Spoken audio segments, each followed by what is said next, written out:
In 2013, Jon Jackson came home to Georgia for good. He'd been away on and off for 10 years. It was a bit of an adjustment, but Jon missed his family. His son Titus was growing up, and he wanted to be there for it. One day soon after returning, he overheard Titus bragging to his friends about killing some frogs. It was almost like this bravado thing where it was like, so proud about what he's done, and I snapped because it was like, you think taking a life is fun. Jon knew something about taking lives. He was returning home from war. You know, having lived through so much of my friends who have lost their lives because, you know, to me, we were expendable, right? This triggered Jon's PTSD. He completely lost it. I was screaming at him, and I mean, he was so scared. You know, my wife was scared, and they saw a side of me that should have only been reserved for, you know, the enemies of our country. So how would Jon keep his family safe from this dark side of himself? This is Homemade, an original podcast by Rocket Mortgage about the meaning of homes and what we can learn about ourselves in them. I'm Stephanie Fu. In this episode, the soldier who found a way to manage his PTSD by wrangling pigs.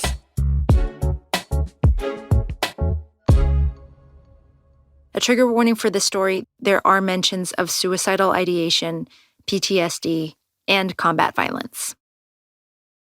In 2001, Jon Jackson was 23. He had a good job at a pharmaceutical company, but then 9/11 happened. Jon had grown up looking in awe at the World Trade Center directly across the Hudson River from his home in New Jersey. And so this attack, it seemed personal. I didn't grow up in a military family, but when the towers went down, this was a declaration of war, and that's just a natural reaction from folks to say, okay, you know what, I'm going to sacrifice myself for the greater good and take the fight back to them. So Jon joined the Army and found that he liked it. Getting pushed to his limits made him feel something that he didn't get working in a science lab. He became an Army Ranger Staff Sergeant, among the U.S. military's most elite soldiers, and he was active duty for 10 years. In that time, he did 6 tours in Iraq and Afghanistan. One of the biggest dangers to American soldiers was, of course, IEDs, bombs that terrorists buried under roads. Once, Jon was manning the machine gun in a Humvee, standing halfway out of the roof, when they hit one. You know you're in an explosion when you see the light flash before you hear the bang. I could feel my eyebrows like singeing, you know, and things like that. And everybody on the radio were like freaking out. What the fuck, Jackson? And I was just like, dude, freaking fireball just rolled right over top of me. And all I said was, that's cool, you know? You just said that's cool? Yeah. So, I mean, you got to make light of it. You got to have fun with it. If you don't, you'll lose your mind. Jon hit over 20 IEDs during his 6 tours. In order to get back in the Humvee and keep driving, he had to dissociate from the danger. Had to just sort of turn down the volume on the fear that otherwise would be screaming in his head. And that wasn't the only thing he had to turn down the volume on. He also had to dissociate from his relationships, his friendships with the guys he served with. And he had to learn that lesson the hard way, with one of his friends. We were playing table tennis, man, and he went out the next day, got killed. It was like, yeah, man, we were just hanging out yesterday, and now he's no longer here with us. Within a week, the same thing happened. Another vehicle was destroyed by an IED, killing everyone in it. We definitely had to clean up brain matter, pick up teeth in the vehicle. We couldn't put them back together, but we put that vehicle back together in about 36 hours as kind of like a show of force of what we can do. And when you move that fast, you move outside of what it feels like to be human, because we're all machines at that point, right? So it kind of numbed you out. Oh, extremely, yeah. You can't hold on to those friendships because that's something that's going to get you killed. There was no time for emotions. You had to remain objective out there, focus on the mission. Jon was reminded of this every time he left the base. There was a huge sign outside the gates before we rolled out that said, "Today could be today." And that was really like a warning shot that said, you know, keep you on your toes. Like, once you leave those gates, anything can happen. But Jon did hold on to one friendship. He met Kyle Comfort on his first day of basic training. They did everything together. Ate in the chow hall, worked out in the garrison. Then they fought side by side. Kyle was Jon's biggest supporter. We had a pretty good relationship. It was one of those things where in my career, some of the best things that I was able to do, Kyle just happened to be around. He saw something in me that was extremely useful, for the battle. So basically, he believed in you. Yeah. Sadly, Kyle never saw that happen. In Afghanistan in 2010, he was killed by an IED. Back at the landing zone, Jon pulled his friend's body off the helicopter. But still, there was no time for mourning, only time for the next mission. It would be years before Jon could properly come to terms with this loss. He remained on the front lines for another 2 years, numb to the dangers of battle. And then he was given a medical discharge. Like many soldiers who were hit by IEDs, Jon suffered brain damage from multiple concussions and head traumas. And so he went back home to settle with his wife and son in Georgia. But of course, this was just the beginning of the battle. After leaving active service, Jon wanted to figure out what was next, move on to a new life and career. But there was that numbness. And I had a hard time. I still have a hard time. Overseas, it's all black and white. Enemy over there, friendlies over there. Mm-hmm. Back in society, everyone lives in the gray, which is, I think, more tough because there's so many unknowns. And I survived for a long time, understanding what's right and what's not. And it's not easy to do that back here. Right, because people aren't evil. They're just nuanced. Yeah, I didn't relearn those things coming back into civilian life, right? There was no period for me to kind of settle down and to work on that skill set. I mean, yeah, you'd be an awesome dad if you were in wartime. Oh, yeah, absolutely. I'd be great, and that's the biggest issue. Your wife and your loved ones and your kids, they need like certain things that I mean, personally, I was just not able to give them, Like what? affection, attention, just a willingness to be vulnerable. Jon's physical wounds didn't help. He suffers from constant ringing in the ears, extreme sensitivity to bright light, memory loss, the occasional seizure, depression, and, of course, his PTSD. He'd known he had PTSD for a long time, but it had gone untreated because PTSD is an asset in the field. It keeps you hypervigilant, alert, attentive.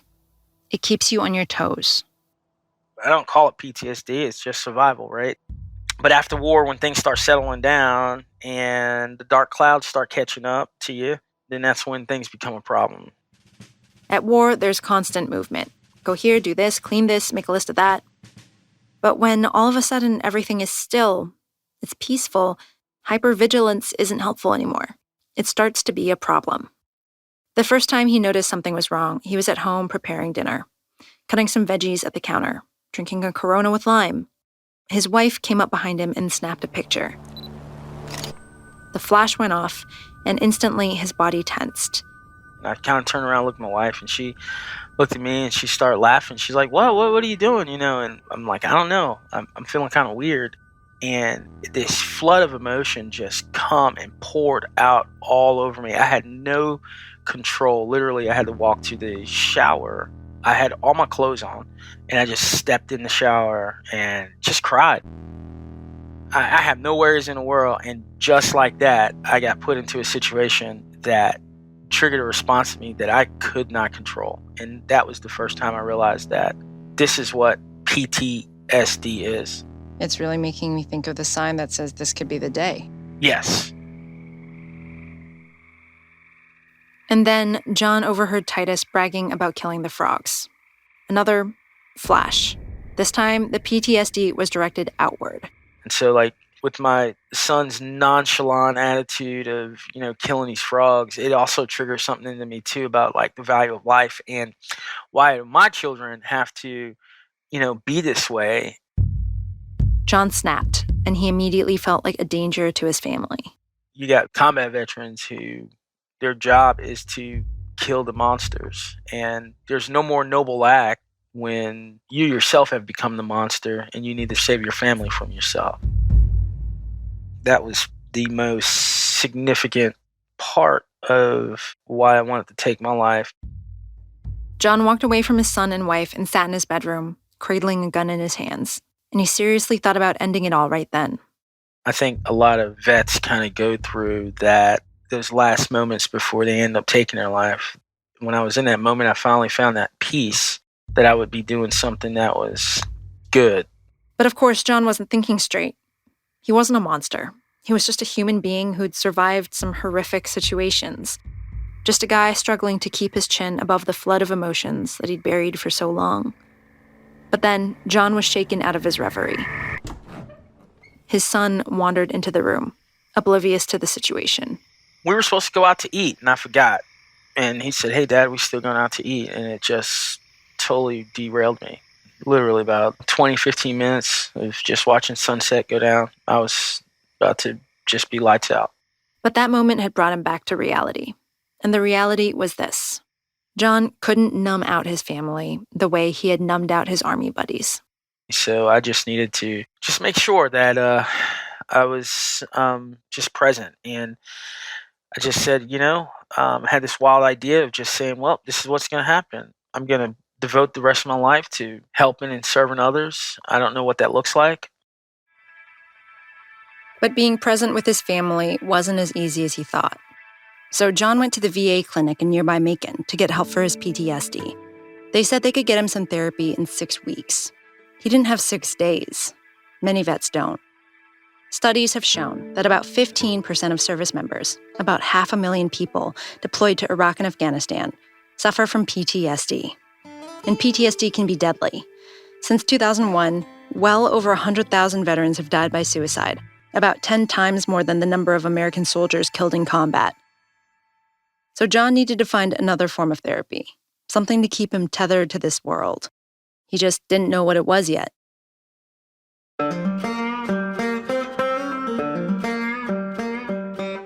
Jon had always wanted to run a restaurant, a barbecue joint, and he wanted it to be the best barbecue restaurant in the South.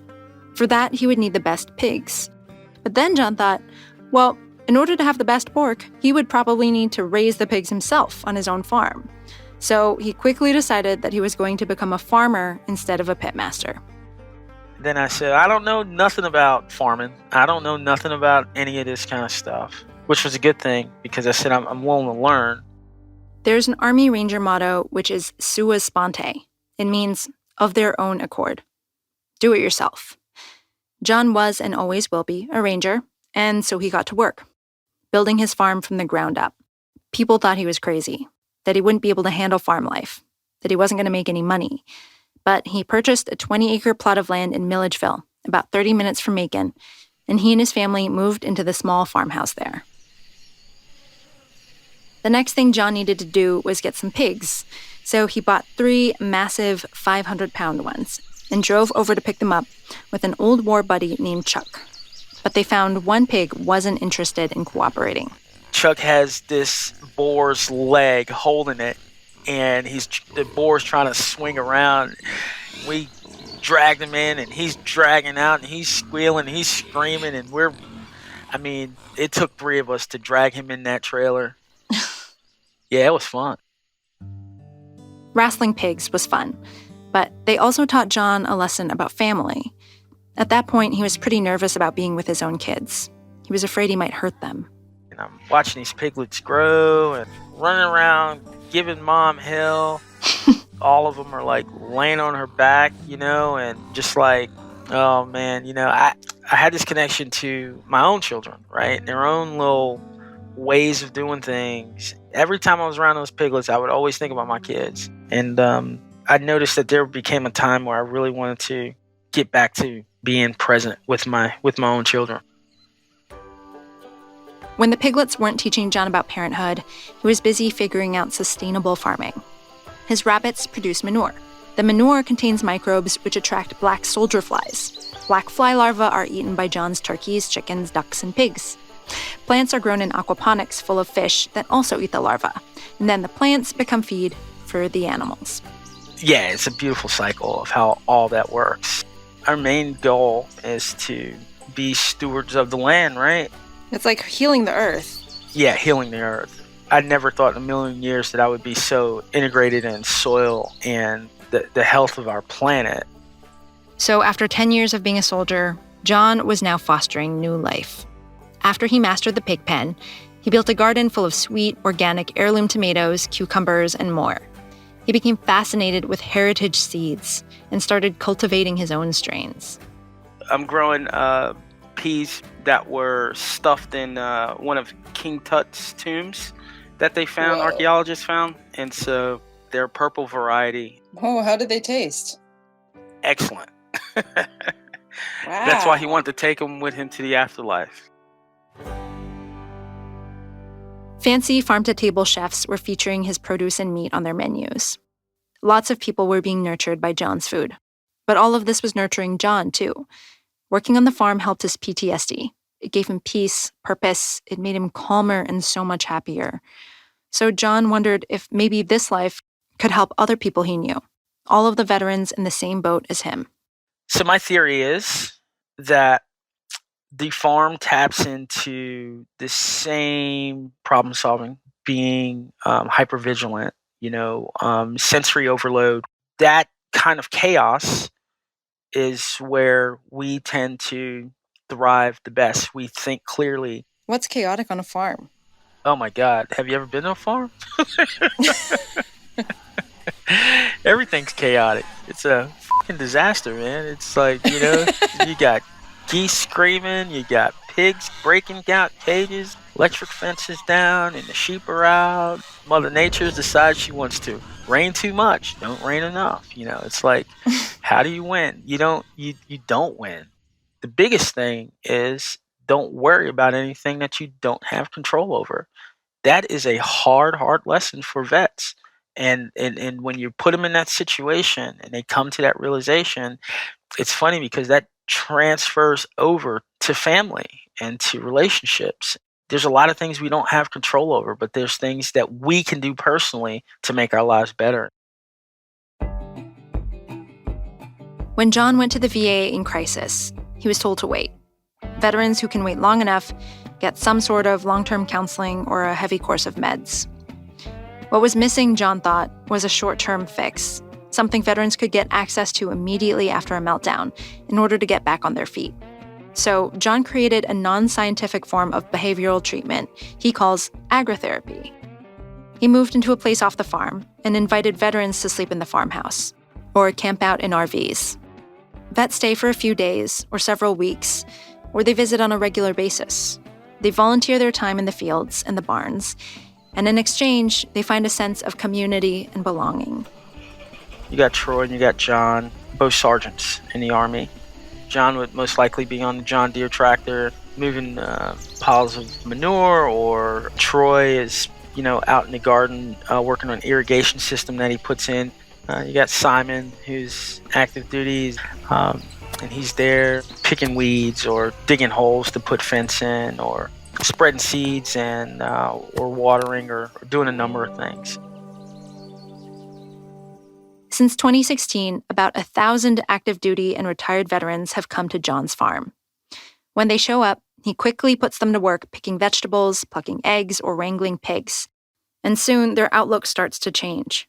They describe a newfound sense of purpose and stronger friendships. Soldiers and spouses tell Jon the farm has saved their marriages and lives. So Jon decided to name his farm after the guy he considered his good friend in the Army, Kyle Comfort. Finally, this was a way to memorialize the guy who encouraged him, who believed in him, who said he could be a leader. He thought it was perfectly appropriate. Comfort Farms. But there's a twist. Kyle didn't join the Rangers because he wanted a comfortable life, right? He wanted an uncomfortable life. And we realized on Comfort Farms, you only grow in your discomfort. And so we run towards the things that are making us uncomfortable, because when we tackle those things and we overcome those things, that's how we grow. Jon is the perfect person to run all of this because he's a stickler, because he loves teaching people about good soil, and most importantly, because he gets them. Like this one time, at a festival he puts on to honor fallen soldiers, Jon noticed one of the guests sitting off by himself down by the fire pit. Despite the festivities, he looked sad. Jon walked over and asked him what was wrong. He kind of turned away from me a little bit because he was crying. And I said, hey, you know what, dude, it's okay, brother. It's okay, because I knew what he was feeling. We'd done a sweat lodge, Native American sweat lodge that we do every Saturday, and it kind of opens you up. It kind of makes you feel extremely vulnerable. And one of the things he said, you know, Jon, he goes, I've never experienced anything like this in my entire life. What I'm afraid of is that, you know, when I leave here, I don't have this when I go back home to Boston. Jon did know. Now that there was all of this love and bustle and brotherhood, everything was okay. But he knew that this veteran was afraid of what would happen in the quiet. I spent pretty much the rest of the day talking to him, and we hugged, shook hands, cried, and I felt good about him, you know, leaving, and just kind of put a realistic, you know, face on what's going to happen and what his job is to do now, which is to go out and give light into the world, you know? To me, that sounds like the opposite of numbness. That sounds like intimacy, vulnerability, connection. All of the things Jon was afraid he'd lost at war. It sounds like healing. We often think of PTSD as a disability, as something that weakens soldiers when they come back. But look at Comfort Farms. It has grown from one pig pen to an expanding farm/facility designed to help veterans. Volunteer social workers now triage veterans upon arrival and provide addiction and mental health treatment. The VA now refers veterans there. And Jon has partnered with the USDA and a couple of local colleges to offer vets a certificate program in sustainable farming. They hold events like a farmer's market and other celebrations that attract 20,000 visitors every year. This wasn't built in spite of Jon having PTSD. When I tell people, like, are you afraid of veterans with PTSD? Look around you, because this is what PTSD created. I can let it consume me and ruin me, or I can take ownership of it and go ahead and do some good stuff. And that good stuff has finally trickled down to the person Jon struggled to connect with the most when he first came home, his son Titus. Titus is in college now, but he comes home to visit. Jon recently taught him how to catch a pig, but the farm work is the diversion that allows for a deeper connection. You know, I come back and I want to talk to him about, you know, the things that may have troubled him or my reaction to, you know, the frog situation, and really kind of come back to let him know where my headspace was and things like that. So we talk about all those things. Has he forgiven you?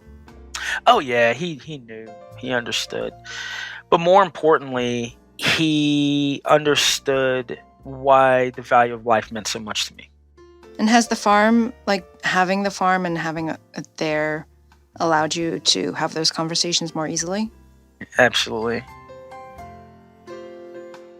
It's never easy to escape the fear of war after you come home. Some soldiers seek to comfort themselves with more dissociation, alcohol, drugs, risky behaviors, anything to get you away from those feelings. But Jon's farm provides something else, a safe place to sit with that discomfort. The fear and anxiety swells up, and you embrace it. Then you look up at the blue sky, look around you at a field of beans, at dozens of hands all working together. Today might be the day you die. Or it might be the day that you begin to heal.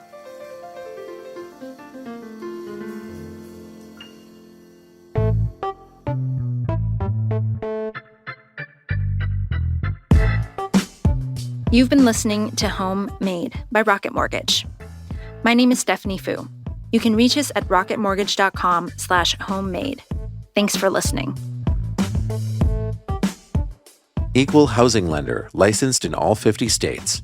NMLSconsumeraccess.org, number 3030.